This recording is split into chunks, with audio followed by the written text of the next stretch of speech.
takes time to get your name out there. And it's a little bit chicken and egg because a lot of people don't want to join you if you haven't done this before, but you can't have done it before if you haven't, So you have to prove it out.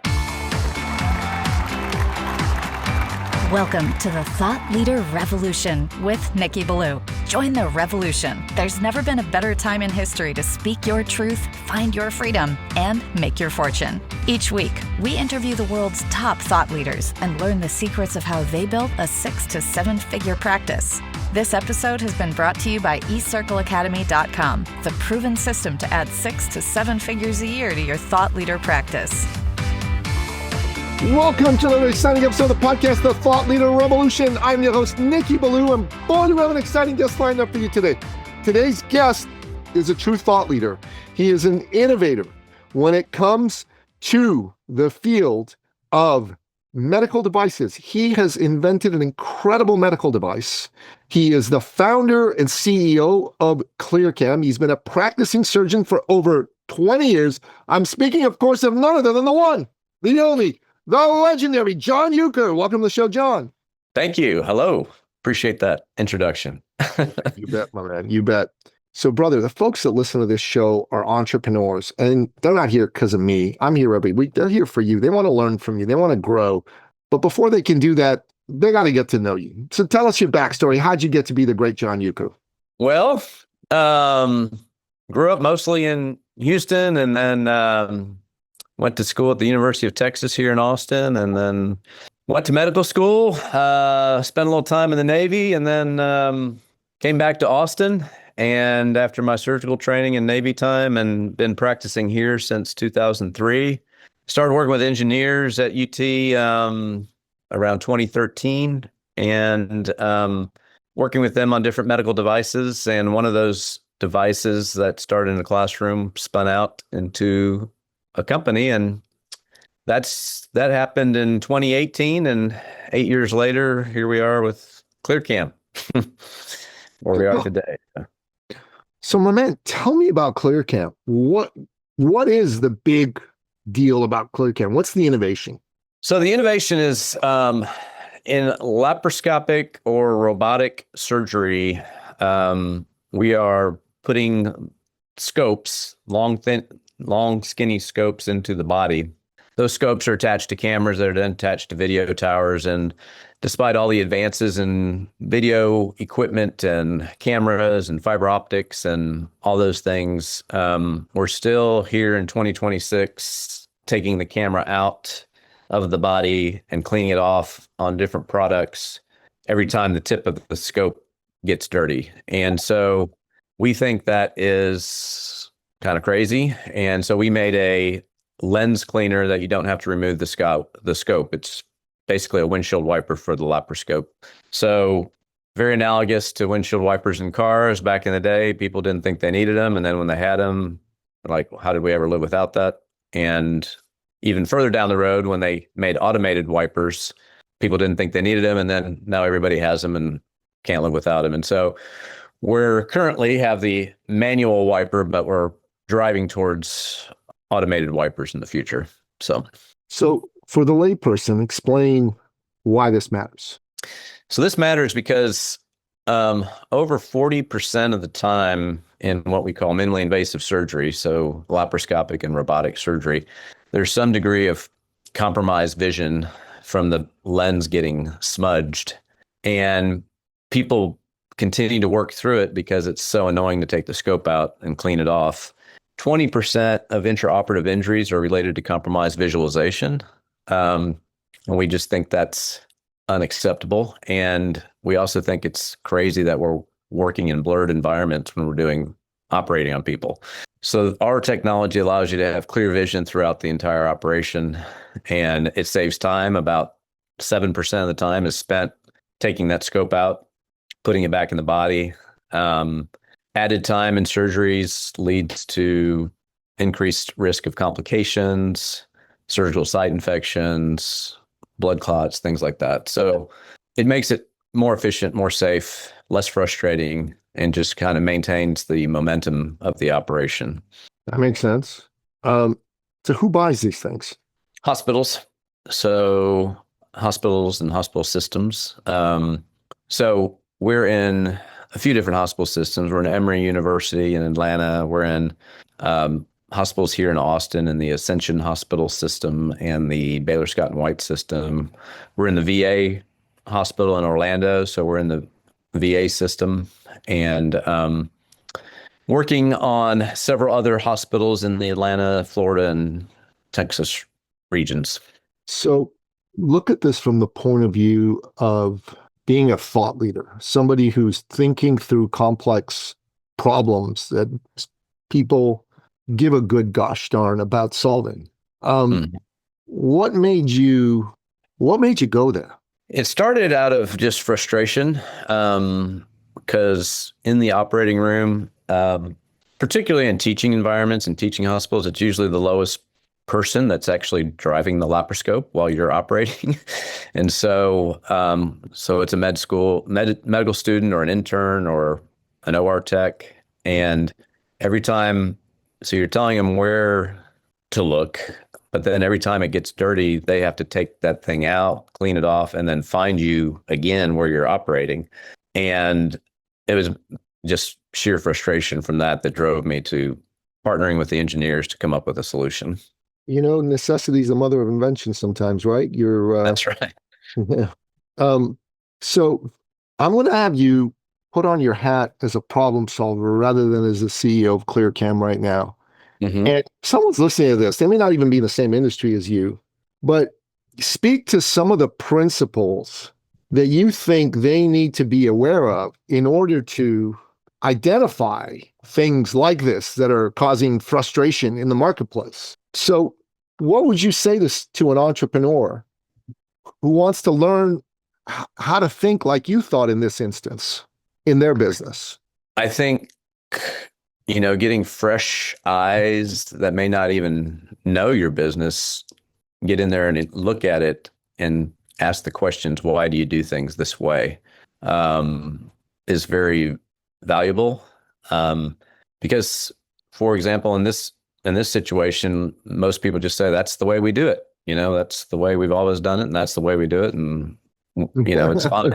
So it's good to have fresh eyes on a situation to ask these questions and, why are you doing it this way? And why don't you do it another way, kind of thing. So that's one of the things that's nice being in a teaching environment is I teach a course that brings students, engineering and medical students, into those types of environments who ask exactly those kind of questions. Why are you doing this way? And that can lead to innovation and new ideas. And then it's just being persistent enough to see the idea through. Talk a bit more about persistence, because a lot of people don't really appreciate how much persistence is a part of the success equation, right?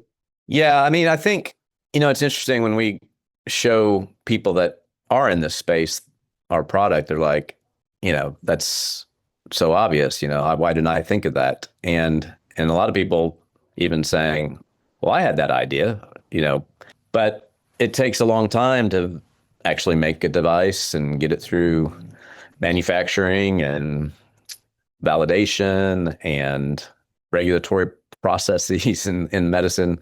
And so you really do have to have patience and persistence, and you're gonna fail, and you're gonna have to learn from your failures and keep moving on. The first thing you come up with is not going to be the magic bullet. It's you have to iterate and improve upon it over time as you learn more and more about it. That's very true. The first thing you come up with is never the magic bullet, right? Iterate. Yep. How many iterations did it take for you guys to figure out the product that you came up with? We have a shadow box with a whole number of prototypes, probably 20 different prototypes. And then even when we got the product to market a few years ago, we've iterated. We have our fourth version of that product in market. So we did over 3,000 cases. And along the way, we identified opportunities for improvement and have continued to improve upon the product. So John, basically, since you've gone to market in 2018, you started this process 2015, you came up with this idea. 2018, you spin it out into a company, and today's 2026. So 11 years, you've had at least 24 different versions of this in that 11-year period, right? Yes. And you mentioned at the beginning of the episode that currently the product is like akin to the manual windshield wiper, and you're going for at least version 25 with the automatic windshield wiper, correct? Correct. Yes. Wow. So Yeah. that really drives it home. I mean, imagine someone is creating I don't know, a teaching program, a course, a coaching methodology. You really got to be able and willing to iterate it again and again and again to make it work and get better and more relevance to the people you're seeking to help. I think that's a very powerful message. That could be a good title for the episode: iterate, iterate, iterate, and iterate again. Yep. Yeah. Yeah. And this is a relatively simple product. You can only imagine when you get to more complex products how much iteration goes on. So how do you go about getting the attention of customers and frankly investors? Because one of the things we say in the world of thought leadership, right, is who's the prototypical commercial thought leader out there? Well, I'd say it's Elon Musk. Okay. So what is special about Elon Musk? Well, Elon Musk is known for being the man who sees around corners and sees the fantastic future vision, the vision of a fantastic future. People, if Elon Musk says, I'm getting involved in company X, product X, and that's interesting because he has a company called X. I didn't even think of that when I said that, but that's pretty good. Yeah. You instantly have a whole bunch of people that go, Elon's involved, I got to buy it, right? I got to buy a Tesla. I got to jump on X, blah, blah, blah, whatever it is. And then there'll be a whole bunch of other people that go, I got to work for that company, right? So he attracts not just customers, but top tier talent that will take less money for the chance to work with Elon Musk, right? Yep. And then finally, investors, they're like, that's it, Elon's involved, here's my gazillion dollars, right? So he attracts, this is a prototypical thought leader. He attracts customers, he attracts top-level talent to work for him, and he attracts investors. So I'm kind of wondering for yourself, like, because you're the fellow who came up with a lot of this. I know you've got a team and they've helped you and all that good stuff, but you're the public face of this. How, in your mind, does Dr. John Uecker become the Elon Musk of this space? That's a great question. And before I answer it, I'll just say that, yeah, Elon Musk is interesting, of his many companies, one of them, he's developing robots that are going to reportedly be doing surgery and replacing surgeons. What? And yeah. No kidding. That's not Neuralink, is it? No, it's not. That's a different one. But one of the things that both that and his cars and a lot of other things they're getting data from cameras in order for them to function properly. Mm-hmm. And the robotic surgeons, if they ever will need clear data.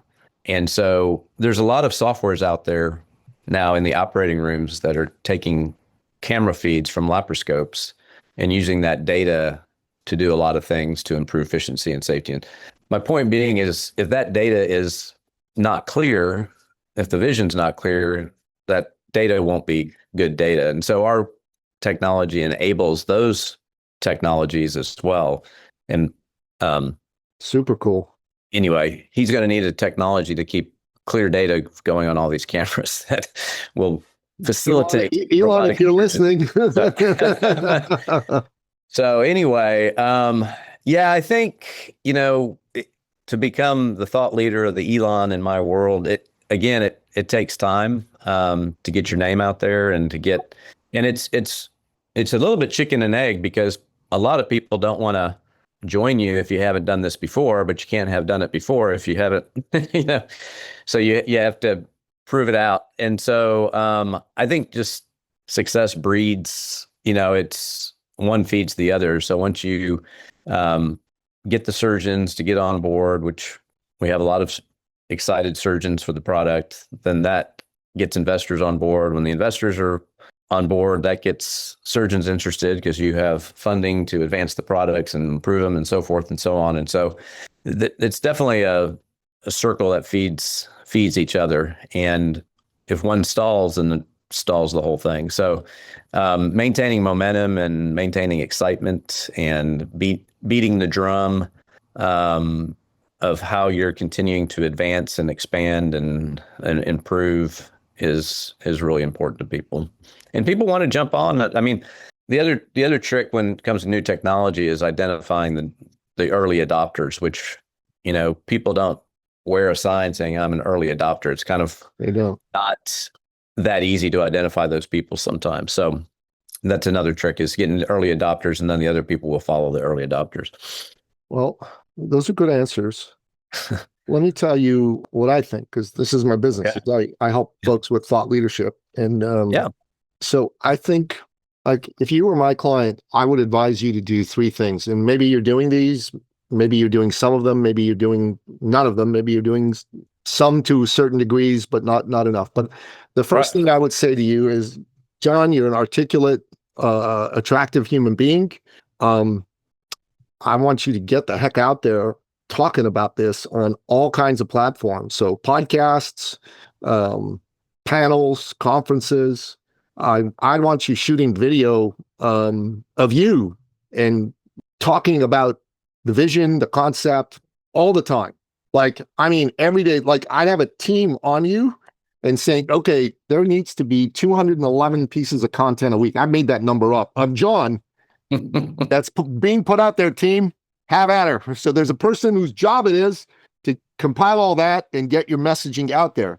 So, and then I would say to you, for 90 minutes a week, I need you to kind of review some of this content and go, okay, that was, we got to do this. So you got to keep iterating and making it better. So that's number one. Secondly, I'd make a short documentary of your company and of this product, why it came up. And there's this little, I don't know if I'll have this exactly, but so there's this tool. I didn't create this tool, but it's called the Pink Sheet. It's a way to capture ideas and intellectual property. And I kind of teach you how to do this for certain things you want to put out there. And one of the things we're big on is metaphors. And you know how you were using the metaphor of the windshield. I go, great, we're going to make a little animated movie of the windshield wiper along with this. And I'd say, with John's voice, it's got to be your voice, nobody else. So we don't want to outsource this part because you got to be the guy. You know what I'm saying? It cannot be a generic. That is a terrible idea, because we want to make you John Uecker, Elon Musk of the space, right? Elon doesn't outsource that kind of stuff. He outsources a lot of other things, but not that. He does all the talking and put it out there. We put that out there. And part two is I'd consider having your own channel or podcast talking about these types of issues. I would bring on surgeons as guests. I'd bring on heads of hospital systems as guests. And I'd bring on medical device engineers as guests. I'd also bring on investors in medical device companies as guests. I'm giving you a whole bunch of free advice here, brother. That's good, right? And I like it. I'm writing them down. Good. And the next thing I do is I'd write a short book. This would not be like, a university level book. This would be a layperson's book that would be all about explaining to people what this is, why it matters, but it would be subsumed in the macro story of John Uecker's vision for advances in medicine and in surgery. You know what I mean? And not just about ClearCam. Okay. You think of Elon Musk, he doesn't just talk about whatever company he happens to be talking about. He has a vision. Elon Musk is the man with the vision of the fantastic future, right? Most people don't hear Elon do very specific talks about a specific company unless he's on a podcast specifically for SpaceX or Neuralink or whatever the heck else is going on. And then he'll talk about that during that space. But if he's on an overall, if he's on a podcast like Joe Rogan, as an example, and I've listened every time he's gone on Rogan, I listen to the entire episode because I learn a ton from him, about the future, because he's got a hell of a vision, but I also want to learn about how this guy creates his brand, because he's a freaking genius at it. He's the best I've ever seen at it. So those are the things I'd have you do, those 3 areas. And and I'd say to you, man, this is a 5-year plan, John. I'd say to you, I'm going to work with you for 5 years. You're going to sign a contract with me where once a quarter, I'm going to meet you, for half a day, et cetera. We're going to review everything you've done. We'll have a bi-weekly check-in on some of the stuff, blah, blah, blah. And the objective would be over a period of time to build your brand. So ClearCam might get grown and sold to a certain extent during this process. Maybe next year, some company comes and gives you a whack of money and goes, thanks, John. And then you're on to the next thing. But the beauty of it is your brand will be greater than ClearCam. Your brand will be stronger than ClearCam. Your brand will feed ClearCam and any other project you get involved in, just kind of like Musk does. Does that make sense? It does. It does. Yeah. So, because I'm fascinated by what you've created. This is, if I may say so, this is genius. Well, thank you. We do think it's the future for sure, that people not be taking scopes out of the body, and that, in a robotic surgery, you don't even have to think about cleaning. It'll just be automated. And we have software that can tell if it's clean or dirty, and integrated that with our hardware. And we've done that. We just need to advance it and bring it into the clinical environment. But anyway, excited about that as well. You should be. You should be. It's a great idea. It's a great company. What you come up with is good. And you're like the Elon Musk of, robotic surgery, man. You see the future. So it's a beautiful thing. So, John, where do people go to find out about a company, about, potential for hospitals to come and check it out and use it? And where do investors go to find out more about your company and what you guys are trying to do? Let's give it that. So that's a great question. So we obviously have a website. So it's www.clearcam-med.com.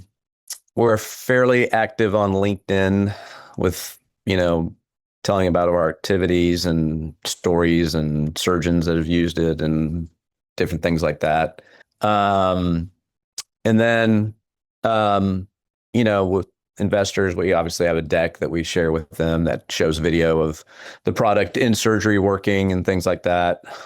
You can see some of that on our website as well, and see our patents and the product and the future products and things like that. So, that's the most common way people find us. We'll put all that on the show notes for the show. We'll make it happen.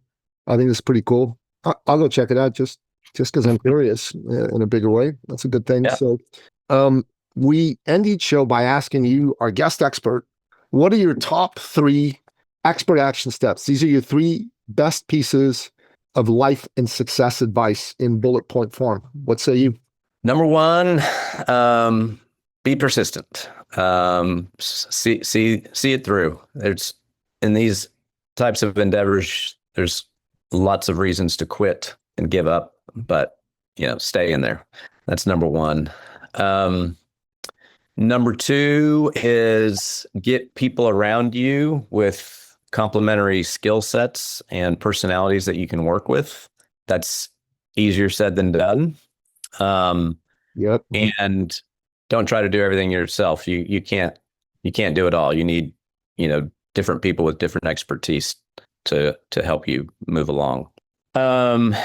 Number 3 is be willing and understand that you are going to have failures, and learn from them and get stronger from them. Don't get beat down and discouraged by them. These are 3 excellent expert action steps. I identify with all of them. They're awesome. Thanks. John Uecker, man, you are one smart dude, and I'm really glad we met. Really glad we had a chance to have this conversation. Thank you, Nikki. If there's a way for me to help, I'd like to. I'll connect you with some other podcast people I know, so you can keep sharing the message, but keep doing what you're doing, man, and go build your thought leader positioning to the next level. It's a beautiful thing. All right. Thank you, Nikki. Appreciate it. You bet. And that wraps up another exciting episode of the podcast, The Thought Leader Revolution. To find out more about today's incredible guest, the one and only John Uecker, go to the show notes at thethoughtleaderrevolution.com or wherever you happen to listen to this episode, be it iTunes, Spotify, Google Play, YouTube, Audible, Rumble, or what have you. Until next time, bye-bye. This episode has been brought to you by eCircleAcademy.com, the proven system to add 6 to 7 figures a year to your thought leader practice.